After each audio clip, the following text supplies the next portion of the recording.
தீபாவளி பண்டிகையொட்டி பட்டாசு வெடிக்கப்பட்டதில் காற்றில் ஏற்பட்ட மாசு கடந்த ஆண்டை விட குறைந்திருக்க வாய்ப்புள்ளதாக தமிழ்நாடு மாசு கட்டுப்பாட்டு வாரியம் தெரிவித்துள்ளது.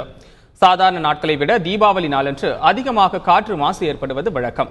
அதனை அளவிடும் வகையில் சென்னையில் தியாகராய நகர், பெசன்ட் நகர் உள்ளிட்ட முக்கிய 10 இடங்களில் அளவீட்டு கருவிகள் பொருத்தப்பட்டு கண்காணிக்கப்பட்டது. இதேபோல் தமிழகம் முழுவதும் காற்று மாசு தொடர்பாக கண்காணிப்பு மேற்கொள்ளப்பட்டது. கடந்த சில ஆண்டுகளாக காற்று மாசு அளவு குறைந்து வருவதாகவும் இந்த ஆண்டும் காற்று மாசு குறையவே வாய்ப்பு உள்ளதாக மாசு கட்டுப்பாட்டு வாரிய அதிகாரிகள் தெரிவித்துள்ளனர்.